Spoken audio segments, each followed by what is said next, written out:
ದೇಶಾದ್ಯಂತ ರಾಮ ಜನ್ಮಭೂಮಿಯಲ್ಲಿ ರಾಮ ಮಂದಿರ ಉದ್ಘಾಟನೆಯ ಸಂಭ್ರಮ ಕಳೆಗಟ್ತಾ ಇದೆ, ಸಿದ್ಧತೆಗಳು ನಡೀತಾ ಇದೆ. ಮತ್ತೊಂದು ಕಡೆ ಜನವರಿ 26 ಗಣರಾಜ್ಯೋತ್ಸವದ ದಿನದಂದು ಅವತ್ತಿನ ದಿನಕ್ಕೋಸ್ಕರ ಸಕಲ ಸಿದ್ಧತೆಗಳು ಕೂಡ ನಡೀತಾ ಇದೆ. ಆದರೆ ಈ ಸಂದರ್ಭದಲ್ಲಿ ಕೆಲವೇ ದಿನಗಳು ಬಾಕಿ ಇರುವಂಥ ಹಿನ್ನೆಲೆಯಲ್ಲಿ ದೇಶದ ಅನೇಕ ಮ್ಯೂಸಿಯಂಗಳಿಗೆ ಬೆದರಿಕೆಯ ಮೇಲ್ ಬರ್ತಾ ಇದೆ. ರಾಜ್ಯದಲ್ಲೂ ಕೂಡ ಹೆಚ್ಚಾಗಿದೆ ಬಾಂಬ್ ಬೆದರಿಕೆಯ ಮೇಲ್ಗಳು. ಹಲವು ಜಿಲ್ಲೆಗಳಲ್ಲಿ ಕೇಳಿ ಬರ್ತಾ ಇರುವಂತಹ ಬಾಂಬ್ ಬೆದರಿಕೆಯ ಮೇಲ್. ಮಂಗಳೂರು, ಬೆಂಗಳೂರು, ವಿಜಯಪುರದಲ್ಲೂ ಕೂಡ ಬೆದರಿಕೆಯ ಮೇಲ್ಗಳು ಬಂದಿದೆ. ಬಾಂಬ್ ಬೆದರಿಕೆ ಬಂದಿದ್ದು ಬರೀ ವಿಶ್ವೇಶ್ವರಯ್ಯ ಮ್ಯೂಸಿಯಂಗೆ ಮಾತ್ರ ಅಲ್ಲ, ದೇಶದಲ್ಲಿರುವಂತಹ 20ಕ್ಕೂ ಹೆಚ್ಚು ಮ್ಯೂಸಿಯಂಗಳಿಗೆ ಬಾಂಬ್ ಬೆದರಿಕೆ ಇಮೇಲ್ ಬಂದಿದೆ. ಬೆಂಗಳೂರಿನಲ್ಲಿರುವಂತಹ ವಿಶ್ವೇಶ್ವರಯ್ಯ ಮ್ಯೂಸಿಯಂ, ನೆಹರು ತಾರಾಲಯಕ್ಕೂ ಕೂಡ ಮೇಲ್ ಬೆದರಿಕೆ ಬಂದಿದೆ. ನೋಡಿ ಎಲ್ಲೆಲ್ಲಿ ಹುಸಿ ಬಾಂಬ್ ಮೇಲ್ಗಳು ಬಂದಿದೆ ಅಂತೇಳಿ. ಮಂಗಳೂರು ಏರ್ಪೋರ್ಟ್, ಬೆಂಗಳೂರು ನೆಹರು ತಾರಾಲಯ, ಬೆಂಗಳೂರು ವಿಶ್ವೇಶ್ವರಯ್ಯ ಮ್ಯೂಸಿಯಂ, ಈ ಎಲ್ಲ 3 ಕಡೆ ಕರ್ನಾಟಕ ರಾಜ್ಯದ 3 ಕಡೆ ಬೆದರಿಕೆಯ ಮೇಲ್ ಬಂದಿರುವಂಥದ್ದು, ಹುಸಿ ಬಾಂಬ್ ಮೇಲ್. ಇದನ್ನ ಅಷ್ಟು ಸುಲಭವಾಗಿ ಪರಿಗಣನೆಗೆ ತೆಗೆದುಕೊಳ್ಳೋದಕ್ಕೆ ಸಾಧ್ಯವಿಲ್ಲ. ಯಾರೋ ಒಬ್ಬ ತಲೆ ಕೆಟ್ಟು ಈ ಹಿಂದೆ ಒಂದು ಕಡೆಗೆ ಮೇಲ್ ಮಾಡ್ತಾ ಇದ್ದ, ಬೆದರಿಕೆ ಕರೆಗಳನ್ನು ಮಾಡ್ತಾ ಇದ್ದ. ಆದರೆ ಈಗ ದೇಶದ 20 ಮ್ಯೂಸಿಯಂಗಳನ್ನು ಟಾರ್ಗೆಟ್ ಮಾಡಿಕೊಂಡು ಮೇಲ್ ಮಾಡಲಾಗಿದೆ. ದೇಶದ 20ಕ್ಕೂ ಹೆಚ್ಚು ಮ್ಯೂಸಿಯಂಗಳನ್ನು ಟಾರ್ಗೆಟ್ ಮಾಡಿಕೊಂಡು ಮೇಲ್ ಮಾಡಲಾಗಿದೆ. ಅದರಲ್ಲೂ ರಾಜ್ಯದಲ್ಲಿ 3 ಕಡೆ, ಒಂದು ಕಡೆ ಗೋಲ್ ಗುಂಬಜ್ ಅಲ್ಲಿರುವಂಥ ಮ್ಯೂಸಿಯಂ, ಮತ್ತೊಂದು ಕಡೆ ಬೆಂಗಳೂರಲ್ಲಿರುವಂಥ 2 ಮ್ಯೂಸಿಯಂಗಳು, ನೆಹರು ತಾರಾಲಯ ಮತ್ತೊಂದು ವಿಶ್ವೇಶ್ವರಯ್ಯ ಮ್ಯೂಸಿಯಂ. ಎರಡೂ ಕಡೆ ಕೂಡ, ಒಂದು ಕಡೆ ಮಂಗಳೂರಲ್ಲೂ ಕೂಡ ಬೆದರಿಕೆ ಮೇಲ್ ಕರೆ ಬಂದಿದೆ. ಏನಾಗ್ತಾ ಇದೆ ರಾಜ್ಯದಲ್ಲಿ, ದೇಶದಲ್ಲಿ? ಈ ವಿಚಾರಕ್ಕೆ ಸಂಬಂಧಪಟ್ಟಂತೆ ಗೃಹ ಸಚಿವರಾಗಿರುವಂತಹ ಡಾಕ್ಟರ್ ಜಿ ಪರಮೇಶ್ವರ್ ಅವರು ಮಾತಾಡಿದ್ದಾರೆ, ಕೇಳಿ.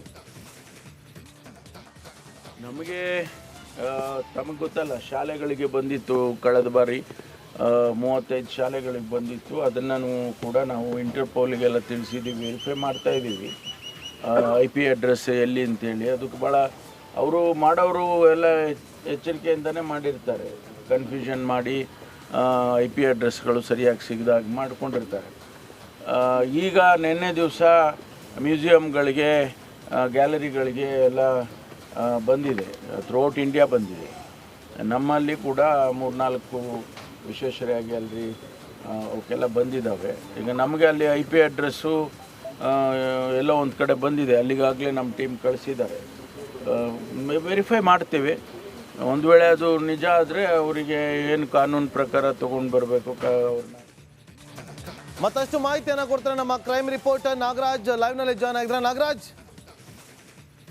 ಯಾವ ಕಾರಣಕ್ಕೋಸ್ಕರ ಈ ರೀತಿಯಾಗಿ ಬೆದರಿಕೆಯ ಮೇಲ್ಗಳು ಬರ್ತಾ ಇದೆ? ತನಿಖೆ ಹೇಗೆ ನಡೀತಾ ಇದೆ ನಾಗರಾಜ್?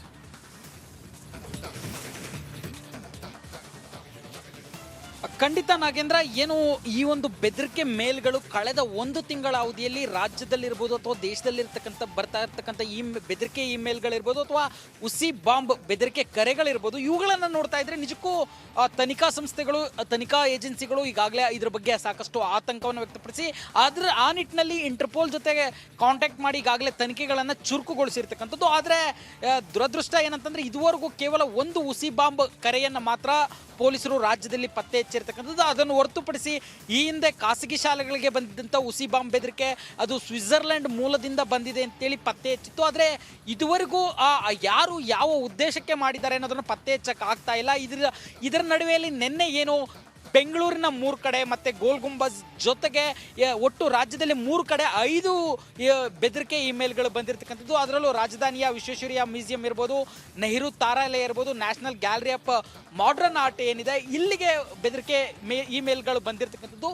ಇವುಗಳನ್ನು ನೋಡ್ತಾ ಇದ್ರೆ ದೇಶದಲ್ಲಿ ಮುಂಬರುವ ದಿನಗಳಲ್ಲಿ ಅಂದರೆ ಇದೇ ಜನವರಿ 22ಕ್ಕೆ ರಾಮ ಮಂದಿರ ಉದ್ಘಾಟನೆ ಇದೆ, 26ಕ್ಕೆ ಗಣರಾಜ್ಯೋತ್ಸವ ಇದೆ. ಗಣರಾಜ್ಯೋತ್ಸವಕ್ಕೆ ವಿದೇಶದಿಂದ ಒಬ್ಬ ವ್ಯಕ್ತಿಯನ್ನು ಅತಿಥಿಯಾಗಿ ಕರೆಸಿ ಅಲ್ಲಿ ಒಂದು ಗಣರಾಜ್ಯೋತ್ಸವವನ್ನು ಆಚರಿಸಲಾಗುತ್ತೆ. ಇಂಥ ಸಂದರ್ಭದಲ್ಲಿ ಈ ರೀತಿಯಾಗಿ ಹುಸಿ ಬಾಂಬ್ ಬೆದರಿಕೆ ಮೇಲ್ಗಳಿರ್ಬೋದು ಅಥವಾ ಬೆದರಿಕೆ ಕರೆಗಳಿರ್ಬೋದು ಬರ್ತಾ ಇರತಕ್ಕಂಥದ್ದು ಭದ್ರತೆಯ ಬಗ್ಗೆ ಸಾಕಷ್ಟು ಗಮನ ಕೊಡುವಂತೆ ಈ ಒಂದು ಅಂಶಗಳು ಮಾಡಿರ್ತಕ್ಕಂಥದ್ದು. ಆ ನಿಟ್ಟಿನಲ್ಲಿ ದೇಶದ ಗೃಹ ಇಲಾಖೆ ಇರ್ಬೋದು ಅಥವಾ ಡಿಫೆನ್ಸ್ ಇರ್ಬೋದು, ಈ ಎಲ್ಲ ನಿಟ್ಟಿನಲ್ಲಿ ನಿರ್ವಹಿಸ್ತಾ ಇದ್ದಾವೆ. ಆದರೆ ಇದುವರೆಗೂ ಏನು ಕಾರಣಕ್ಕೆ ಈ ರೀತಿಯಾಗಿ ಹುಸಿ ಬಾಂಬ್ ಬೆದರಿಕೆ ಮೇಲ್ಗಳಾಗಲಿ ಕರೆಗಳಾಗಲಿ ರೊಟೀನಾಗಿ ಬರ್ತಾ ಇದ್ದಾವೆ ಅನ್ನೋದನ್ನ ಇದುವರೆಗೂ ಪತ್ತೆ ಹಚ್ಚಕ್ಕಾಗದಿರ್ತಕ್ಕಂಥದ್ದು ಸಾಕಷ್ಟು ಆತಂಕವನ್ನು ಮೂಡಿಸಿರ್ತಕ್ಕಂಥದ್ದು.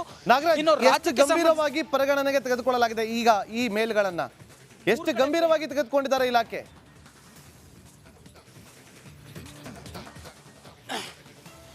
ನಾಗೇಂದ್ರ, ಈಗಾಗಲೇ ಗೊತ್ತಾಗಿರುವಂತೆ ಬೆಂಗಳೂರಿನ ಖಾಸಗಿ ಶಾಲೆಗಳಿಗೆ ಸಂಬಂಧಿಸಿದಂತೆ ಒಂದು ಮೇಲನ್ನು ಏನು ಪತ್ತೆ ಮಾಡಲಾಗಿತ್ತು, ಸ್ವಿಟ್ಜರ್ಲ್ಯಾಂಡ್ನಿಂದ ಈ ಒಂದು ಮೇಲ್ ಬಂದಿದೆ ಅಂತೇಳಿ ಅದನ್ನು ಏನು ಅಂತಾರಾಷ್ಟ್ರೀಯ ಮಟ್ಟದಲ್ಲಿ ಭಾರತಕ್ಕಿರ್ತಕ್ಕಂಥ ಟ್ರೀಟಿಯನ್ನು ಬಳಸಿಕೊಂಡು CBI ಇಂಟರ್ಪೋಲ್ ವಿಂಗ್ ಮುಖಾಂತರ ಇಂಟರ್ಪೋಲನ್ನು ಸಂಪರ್ಕಿಸಿ ಅಲ್ಲಿ ಯಾರಿದ್ದಾರೆ ಅಲ್ಲಿನ ಸರ್ಕಾರಕ್ಕೆ ಈಗಾಗಲೇ ಒಂದು ಮನವಿಯನ್ನು ಕೊಟ್ಟಿರ್ತಕ್ಕಂಥದ್ದು. ಇದರ ಬಗ್ಗೆ ತನಿಖೆ ಮಾಡಿ ರಿಪೋರ್ಟ್ ಕೊಡಿ ಅಂತೇಳಿ ಇಂಟರ್ಪೋಲ್ ಮುಖಾಂತರ ಅಲ್ಲಿಗೆ ಆ ಸರ್ಕಾರಕ್ಕೆ ಮನವಿ ಮಾಡೋದಕ್ಕೆ ಪ್ರಯತ್ನವನ್ನು ಮಾಡ್ತಾ ಇರ್ತಕ್ಕಂಥದ್ದು ಒಂದು ಭಾಗ. ಆದರೆ ಈ ಒಟ್ಟಾರೆಯಾಗಿ ರಾಷ್ಟ್ರೀಯ ಗುಪ್ತಚರ ಇಲಾಖೆ ಏನಿದೆ, ಈ ಒಂದು ಬೆಳವಣಿಗೆಗಳು ನಿನ್ನೆ 20 ರಾಜ್ಯಗಳಲ್ಲಿ ಈ ರೀತಿಯಾಗಿ ಮ್ಯೂಸಿಯಂಗಳಿಗೆ ಬೆದರಿಕೆ ಮೇಲ್ ಬಂದಿದೆ ಅಂತ ಗೊತ್ತಾಗಿದೆ. ಈ ನಿಟ್ಟಿನಲ್ಲಿ ಮುಂದೆ ಇರತಕ್ಕಂಥ ಏನು ದೊಡ್ಡ ದೊಡ್ಡ ಈವೆಂಟ್ಸ್ ರಾಷ್ಟ್ರ ಮಟ್ಟದಲ್ಲಿದ್ದಾವೆ ಅವುಗಳನ್ನು ಗಮನದಲ್ಲಿಟ್ಕೊಂಡು ರಾಜ್ಯ ಗುಪ್ತಚರ ಇಲಾಖೆ, ಮಿಲಿಟರಿ ಇಂಟೆಲಿಜೆನ್ಸ್, NIA, CBI ಇವುಗಳು ಏನು ಕೆಲಸವನ್ನು ಮಾಡಬೇಕು ಅದನ್ನು ಮಾಡ್ತಾ ಇರ್ತಕ್ಕಂಥದ್ದು.